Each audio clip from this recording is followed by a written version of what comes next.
ați venit, dragilor din Zodia Gemeni, oriunde v-ați afla în această lume.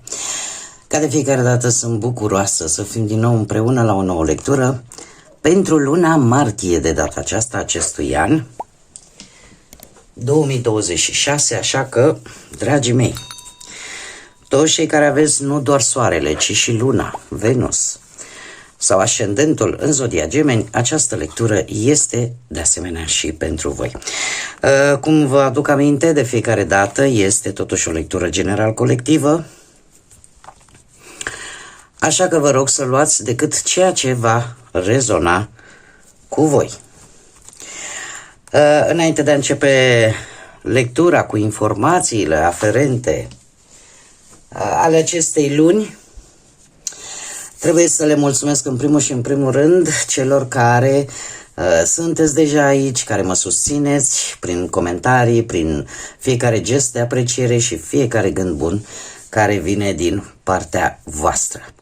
Și desigur, pentru cei care sunteți pentru prima dată pe acest canal, vă urez un călduros bun venit și dacă la finalul acestei lecturi simțiți că aceasta v-a adus ghidare, liniște interioară, claritate, atunci eu vă invit cu mare drag să vă abonați și, desigur, să susțineți acest canal printr-un simplu like. Atât abonarea cât și like-ul sunt gratuite, fiind necesară decât dorința fiecăruia dintre voi. Acum revenim la luna martie, o lună cu o conotație foarte importantă, o lună cu energii la poli opuși.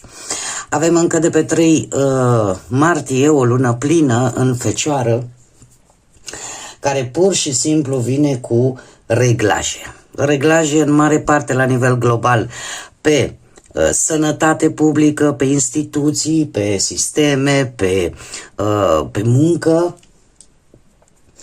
și care poate aduce anumite tensiuni.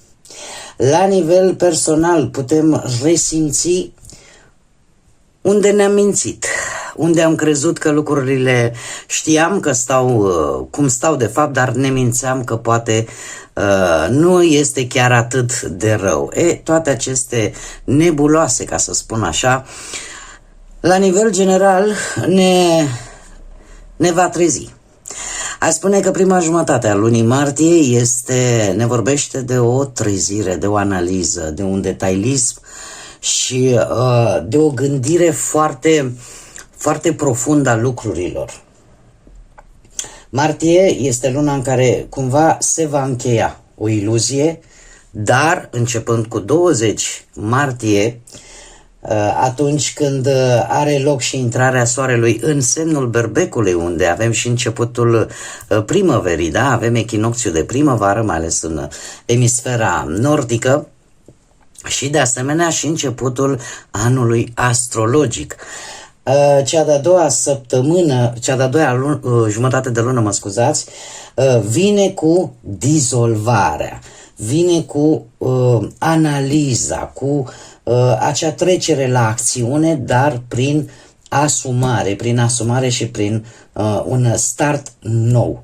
Cumva energiile se schimbă complet. Dacă prima energie din jumătatea lui martie cumva lucrurile se cam clarifică, da? Nu mai trăim din iluzii, imediat în cea de-a doua jumătate a lunii vin decizii rapide la nivel colectiv, dar și individual, și apare dorința de autonomie, apar lideri, apare inițiativă nouă, cum de asemenea vin la pachet, nu, și cu posibilitatea unor conflicte sau confruntări în mod direct, care din păcate nu se pot evita, dar în același timp sunt și necesare pentru a putea progresa. Pe voi, dragii mei, din Gemeni, voi aveți un Mercur retrograd până pe 20 martie, ceea ce vă obligă să reevaluați direcția profesională. Claritatea vine după 20 martie, iar comunicarea corectă îți poate deschide multe uși. Că tot am vorbit de muncă, pot apărea anumite întârzieri, iar anumite decizii importante legate de viața voastră profesională pot fi amânate până după 20 martie, când veți avea mult mai multă claritate și puteți acționa mult mai rapid. Dacă vorbim de bani, puteți avea parte de anumite fluctuații financiare, așa că până pe 20 martie ar fi bine să evitați investițiile majore. Dacă vorbim de viața sentimentală, aici posibilele neînțelegeri, mai ales în cuplu, din cauza comunicării și acestui Mercur retrograd, toate acestea, după 20 martie, pot fi mult mai clare, dar în același timp, mare atenție, și decisive. Asta înseamnă că ori se pot rezolva lucrurile, ori se pot rupe definitiv în ceea ce privește relațiile.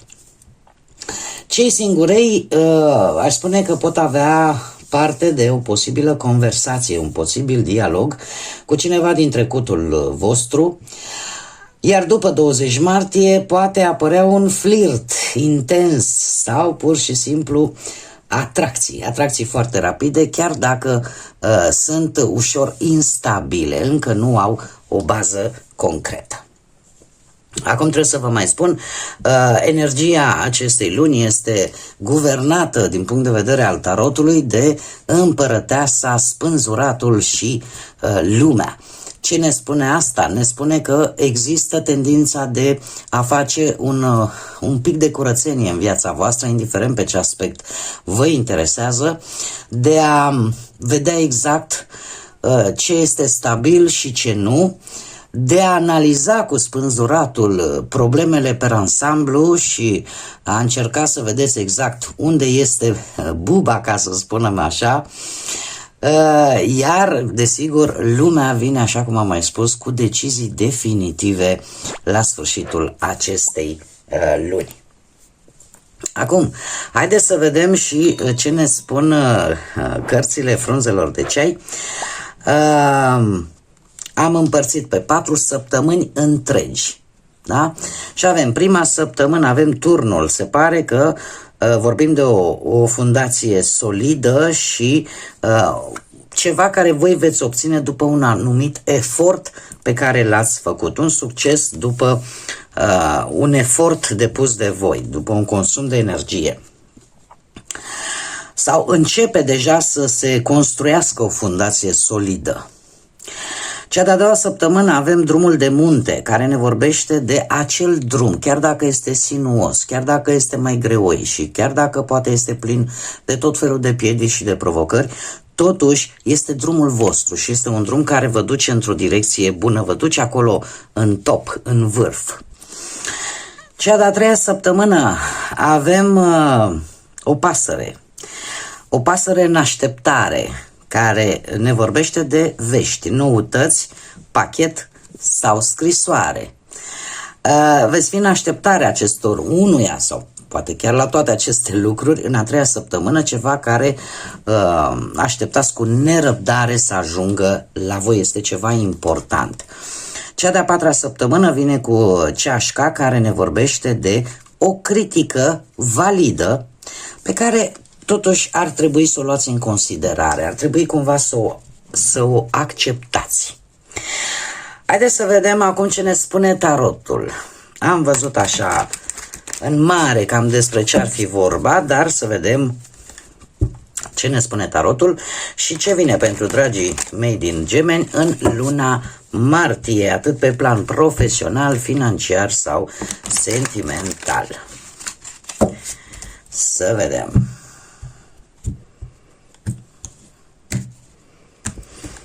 Bun.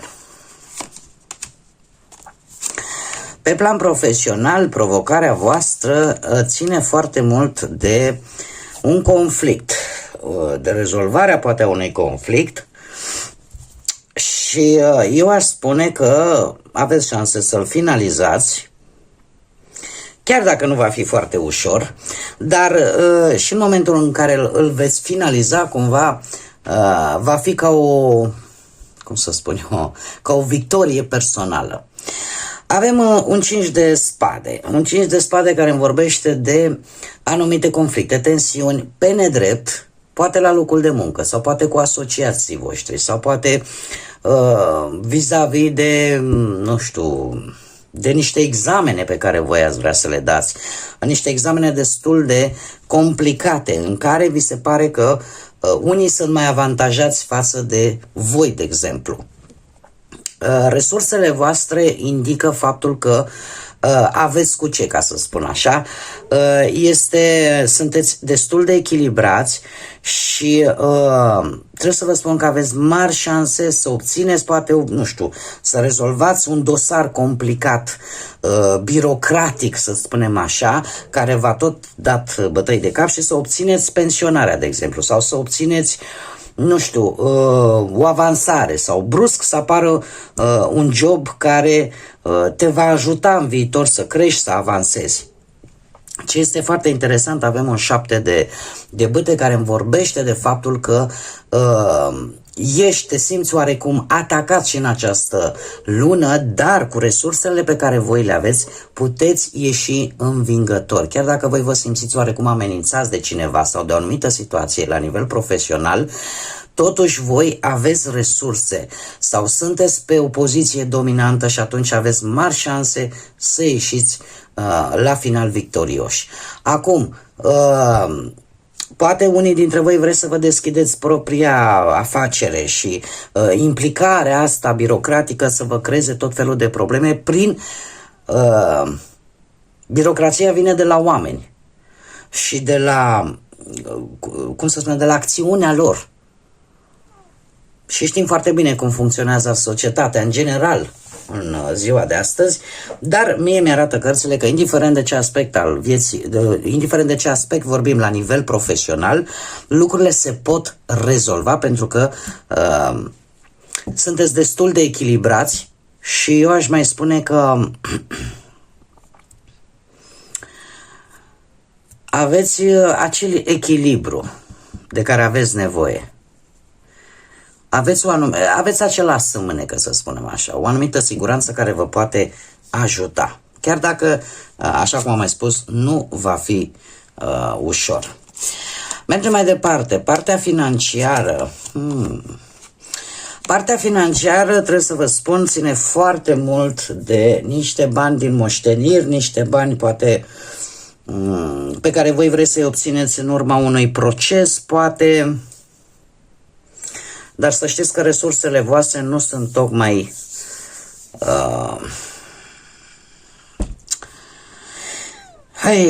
cum să spun eu, nu sunt tocmai cele mai bune. Cumva există aici o dorință de a se finaliza, indiferent cum, numai să se finalizeze.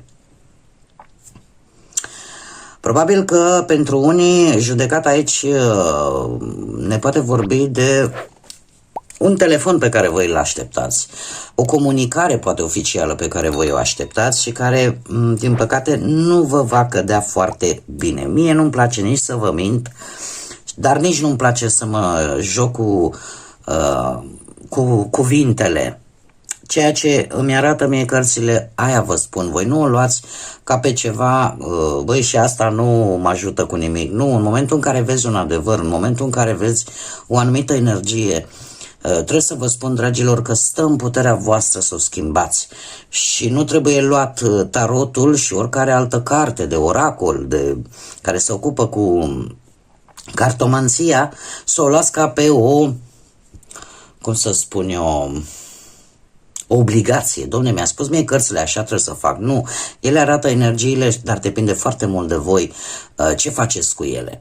Din câte văd eu aici, energia voastră este una care este pe final. Aici ar putea să fie o veste bună. De ce? Chiar dacă veți fi dezamăgiți de această situație care vă creează oarecum anumite gânduri, anumite procese de conștiință, probabil legate de o situație financiară. Totuși, să știți că este, ca să zic așa, mai jos de atât nu se poate. Și atunci, cumva, viața vă obligă să treceți și peste asta. Zecele ăsta de spade mie îmi indică faptul că posibil să aveți niște pierderi. Niște pierderi poate din cauza unor persoane, iar răspunsul ăsta să nu fie întocmai pe placul vostru, pentru că va fi un răspuns neașteptat. Veți afla poate de tot felul de jocuri ascunse, da, se va afla poate un adevăr, dar în același timp se pare că veți avea poate parte și de anumite pierderi din cauza unor persoane în care voi ați avut încredere. Este bine în această lună să încercați așa să echilibrați, să nu prea dați, dar nici să vă împrumutați de bănuți. Văd această regină de spade care foarte bine vă poate reprezenta pe voi. Toată această succesiune de întâmplări pe voi vă va face să vedeți lucrurile mult mai matur, mult mai rațional, mult mai logic și o veți face cu această energie a reginei de spade care vă dați seama că trebuie să vă gospodăriți, ca să spun așa, într-un mod mult mai inteligent și da, se pare că nu veți da și nu veți cheltui impulsiv, o lecție pe care o învățați poate chiar în această lună. Acum eu trebuie să vă spun un lucru.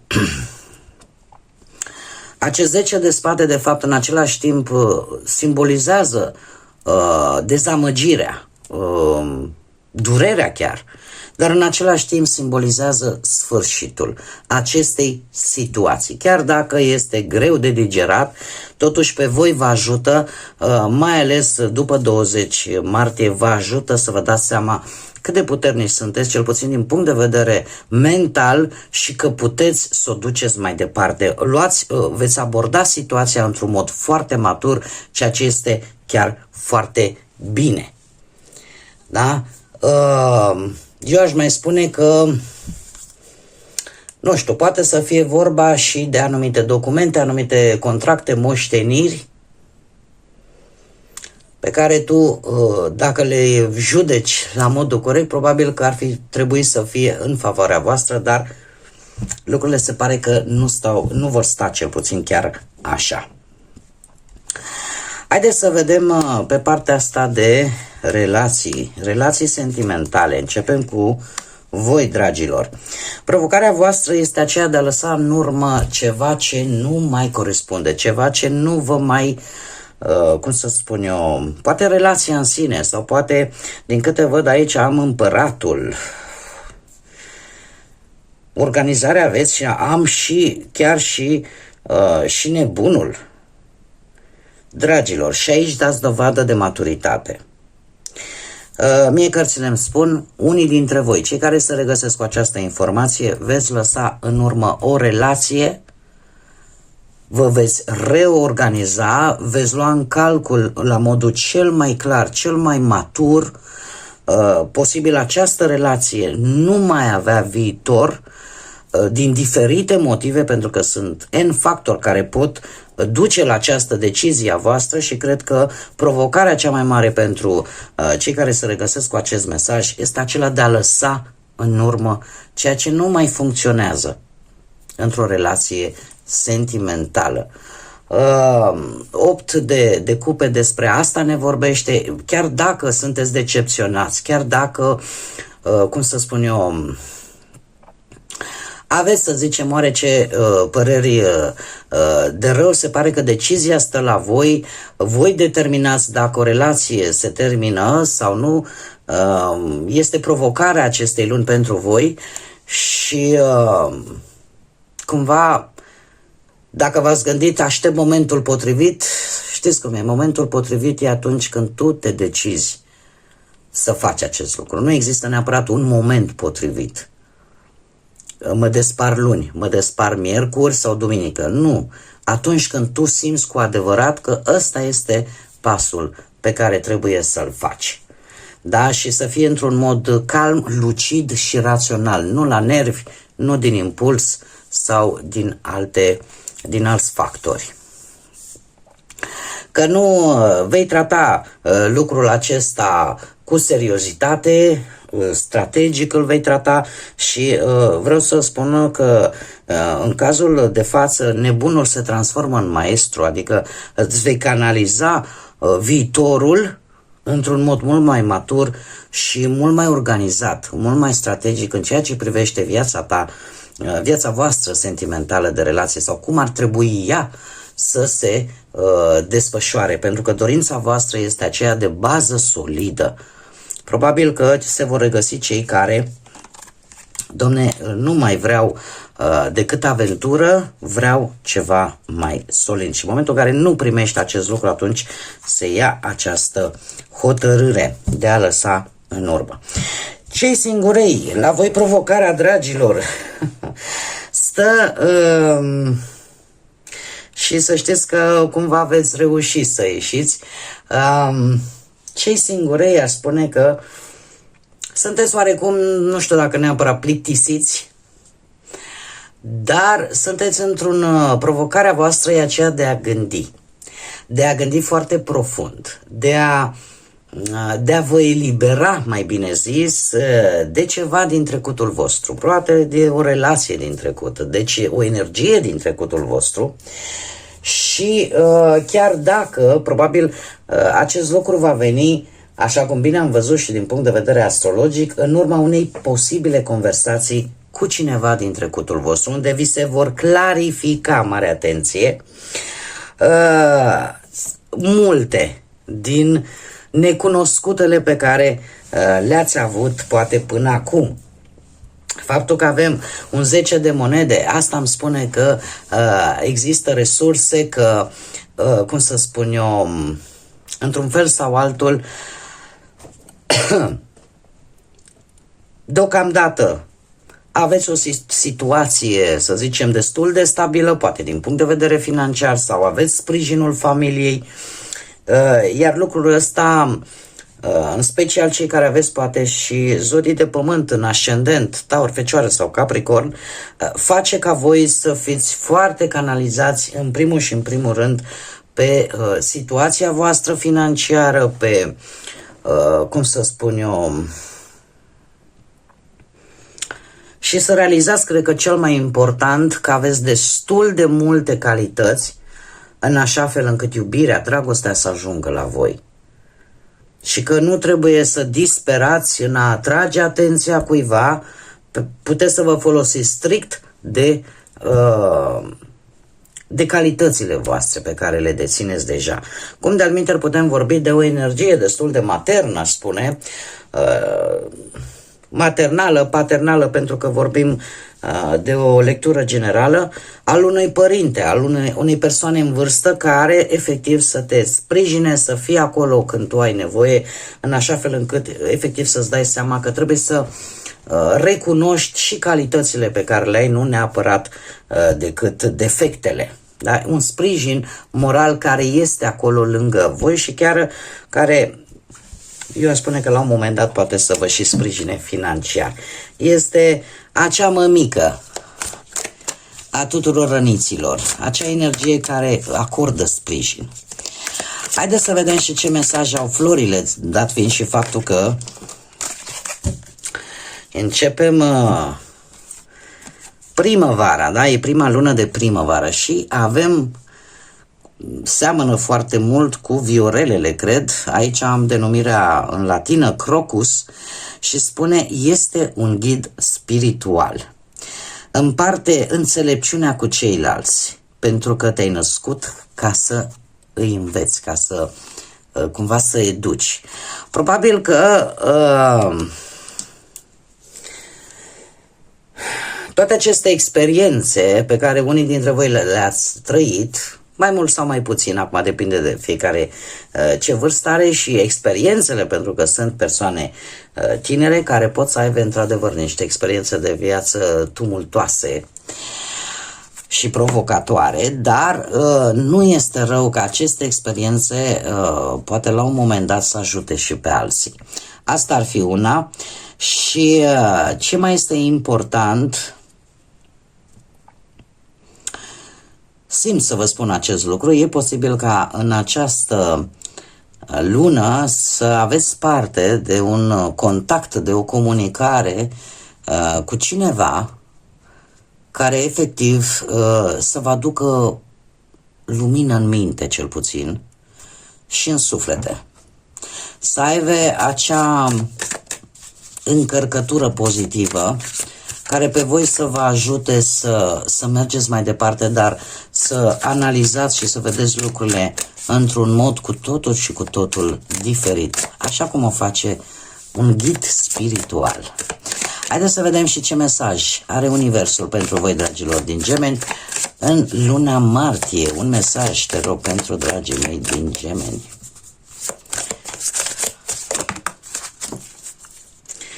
Sunt foarte multe, voi lua decât prima carte care s-a întors și avem așa: este un nou capitol în viața ta și asta îți cere să mergi pe un nou drum, să vezi lucruri noi și să te vezi pe tine într-o lumină nouă. Nu poți continua să vezi și să interpretezi lucrurile, gândurile în același fel în care ai făcut-o până acum. Exact ce vă spuneam. Nu contează ce ai de înfruntat sau cum te simți, dar ar trebui să le vezi pe toate într-o perspectivă mult mai înaltă. Până la urmă, despre asta este vorba în luna martie, dragilor. Prima jumătate analizăm, filtrăm, suntem atenți la detalii, ca din a doua jumătate a lunii să trecem la acțiune, dar asumați și cu o bază mult mai clară. Așa că, chiar dacă se anunță într-adevăr, după cum bine vedeți, succesiv de când a început anul, energiile se schimbă și sunt într-o permanentă mișcare, nimic nu se oprește și asta vedem și cu viața noastră de zi cu zi, când auzim tot felul de lucruri care ne-a prins surprindere și care, chiar dacă poate le-am gândit, în momentul în care ne vedem față în față cu realitatea, pentru unii dintre noi ni se confirmă anumite informații, alții rămânem surprinși. Așa că acest an este un an foarte energic, este un an de noi începuturi, dar desigur trebuie să lăsăm vechi obișnuințe, vechi tipare, trebuie să rămână în urmă ca să fim deschiși cu totul către nou. Dragii mei, acestea au fost mesajele pentru voi. Eu sper că această lectură v-a adus poate o nouă viziune asupra vieții, poate ghidare, poate claritate, poate v-a răspuns la anumite întrebări, așa că vă mulțumesc tare mult că ați fost alături de mine și până la o nouă lectură, când ne vom reîntâlni, nu uitați, suflete frumoase, să zburați înalt, să lăsați iubirea, credința și pacea să vă însoțească la fiecare pas.